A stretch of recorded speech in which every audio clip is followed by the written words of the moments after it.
Hi friend, tin রকমের ব্লগে সবাইকে স্বাগত। আজকে দেখাচ্ছি সাউথ ইন্ডিয়ান স্টাইলে শাড়ি ড্রাপিং। অনেকেই দেখাচ্ছিল শাড়িটাকে ছোটো ছোটো করে প্লিট করে তারা ইস্ত্রি করে খুব সুন্দর করে প্লিট করে পরানো।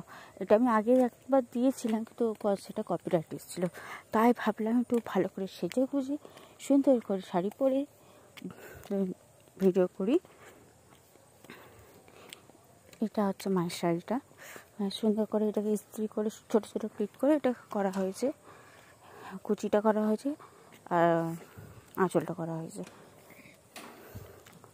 আমার সাজটা কেমন হয়েছে বলবে, আর শাড়ি ড্র্যাপিংটা কেমন হয়েছে সেটাও জানাবে।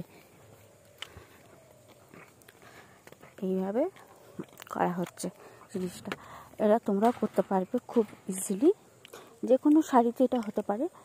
হ্যাঁ, চেক অর্গেনজা শাড়ি নয় বা জর্জেটের শাড়ি হবে না, এমনি সুতির শাড়ি বলো বা এখন ধরনের যে শাড়িগুলো বেরিয়েছে সেই শাড়িগুলোতে কিন্তু অর্গেনজা একদম হবে না, আর নেটের শাড়ি তো মোটেই হবে না।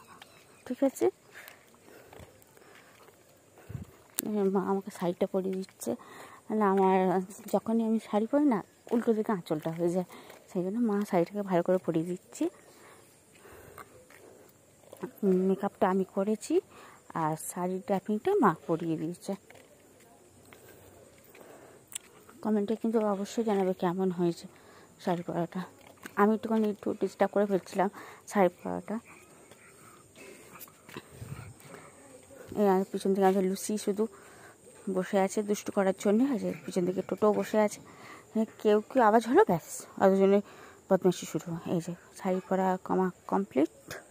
এবার শুধু কোমরবন্ধন দেওয়া। এই কান পাশাটা না, এটা হচ্ছে ঠাকুরের যে কান পাশাগুলো হয় সেইগুলো, এটা শ্যুটিংয়ের শ্যুট করার যে কান পাশাগুলো হয়, যখন এটা কানে দেওয়া হয়েছিল কি ব্যথা করছিল কানটা, কি বলবো। বললাম একে আমার কানে বিদ্যা ছোটো আর ঢুকছিল না, জোগাড়ও লাগিয়ে বাঙালি জোগাড়ু করে লাগিয়ে নিচ্ছি। কানেরটা কত সুন্দর হয়েছে বলবে। যে কমপ্লিট। নাকেরটা আমি অনলাইন থেকে কিনে দিয়েছি। দেখো কানেরটা, দেখো শুধু কত বড় কান ভর্তি। এই যে চুড়ি, কানের সব কমপ্লিট। কেমন হয়েছে সাজটা একটু বলো। হ্যাঁ, সব থেকে লেটেস্ট আমার আংটিটা, এই দেখো কেমন হয়েছে আংটিটা। এই যে ফাইনাল লুক।